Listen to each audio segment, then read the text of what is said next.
Hello' বন্ধুসকল, আজি ৰাতিপুৱাই বম বম জাতিলাও কাটিবলৈ আহি আছোঁ আৰু ক'ত নিম চাই থাকোঁ।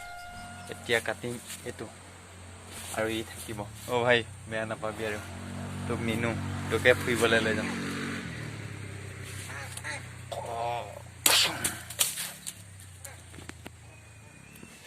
আৰু আজি গৈ আছোঁ নাৰায়ণপুৰ আৰু মোৰ লগত যাব বিকাশ আৰু চাই থাকক ভিডিঅ'টো শেষলৈ। ৰ'ব মোৰ লগত বিকাশ নাযায়, মই এনেই কৈছিলোঁ, আৰু মোৰ লগত যাব বেলেগ এজন দাদা। এতিয়া পালোহি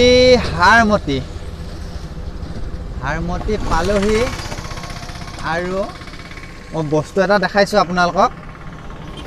ৰাস্তা বনাই আছিলে, এইবিলাক গোটেই চিটিকনি হৈ গ'ল। স্কুটিখনত নতুন স্কুটি আছিলে, এইবিলাক গোটেই চিটিকনি হৈ গ'ল। এইবিলাক হৈছে এতিয়া চিটিকনি বহি গ'ল। এইবিলাক ৰাতিপুৱা এতিয়া পালোহি হাৰমতি ষ্টেচন আৰু আমি আছোঁ এই অভাৰব্ৰিজৰ ওপৰত, আৰু এইফালে আছে হাৰমতি ষ্টেচন এইটো চাইডে, আৰু এইটো চাইডে আছে নাহৰলগুন, আৰু ইয়াৰ পৰা নাহৰলগুন দেখিয়ে থাকে এইখিনি নাহৰলগুন। আৰু মোৰ লগত আহিছে আমাৰ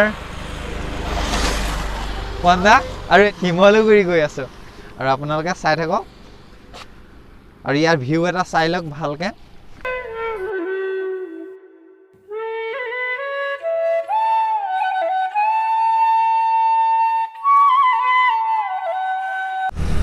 এটা মনত বৰ দুখ লাগিলে, ৰাস্তা বনাই আছিলে, ৰাস্তা বনাই থাকোঁতে আলকাটা চিটিকনি গোটেই গাড়ীখনত পৰি গ'ল। কেনেকৈ এৰুৱাম ভাবি আছোঁ এতিয়া কথাটো, এৰাব পাৰোঁ নে নোৱাৰোঁ। গোটেই গাড়ীখনতে পৰিলে, চোলা কাপোৰতো পৰিলে, কি হ'ব জানো। এইখনেই হ'ল অৰুণাচল আৰু অসমৰ মাজত সীমান্তত থকা এখন বজাৰ, হাৰমতি বজাৰ। এইখনে হাৰমতি বজাৰ, এখন বহুত ডাঙৰ বজাৰ হয় আৰু অৰুণাচল সীমান্ততে আছে, লখিমপুৰ জিলাৰ। কল পকা কল আছে, ইয়াৰ পৰা লৈ যাব লাগিব। বজাৰ কৰিম হয়, আমাৰ হাতত নাই মোনা, আৰু মোনা এটা কিনি ল'লোঁ। আৰু এতিয়া আপেল আছে কেইটকা?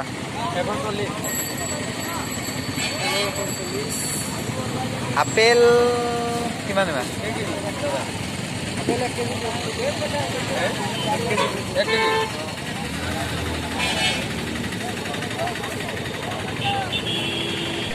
আপেল কমলাৰ যিহে দাম, ল'বই নোৱাৰি।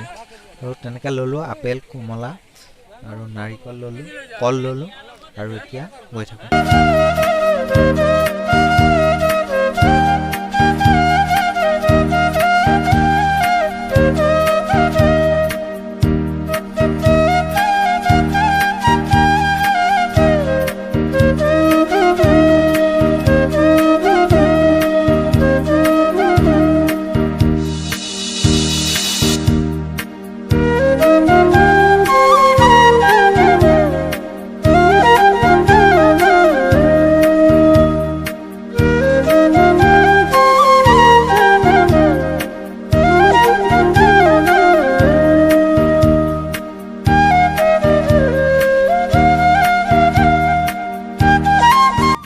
এতিয়া আহি পালোহি নাৰায়ণপুৰ, আৰু নাৰায়ণপুৰত অকণমান ৰখিছোঁ, মানে সকামতাটো কৰি লওঁ। তাৰ পাছত আমি গৈ আছোঁ আগত শিমলুগুৰি। ক'ত যাম আপোনালোকে ভিডিঅ'টো চাই দিয়ক। ফাইনেলি আহি পালোহি মাঘনোৱা দৌল, আৰু এইটো হ'ল মাঘনোৱা দৌল। আৰু মাঘনোৱা দৌলৰ আমি দাদাই মই আহিলোঁ, আৰু চামগৈ ৰঙতি পুখুৰী আগত আছে। আৰু এতিয়া চাই লওক এটা 360 ভিউ।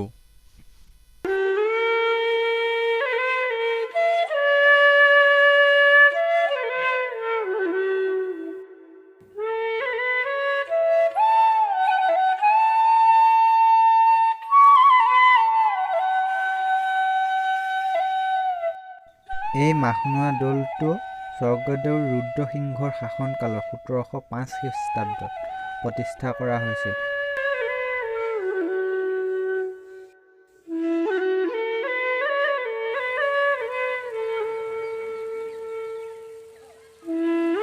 ফাইনেলি আহি পালোহি ৰঙতি পুখুৰী আৰু এফালে ৰঙতি পুখুৰী আছে। ইয়াত বহুত খৰালি হাঁহ আছে আৰু ৰ'দৰ পৰা সিমান মই দেখাব নোৱাৰিম।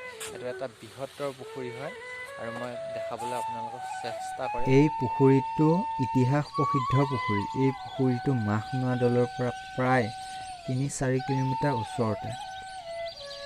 মই জানিব পৰা মতে এই পুখুৰীটো আহোম ৰজাৰ দিনতে খন্দোৱা হৈছে।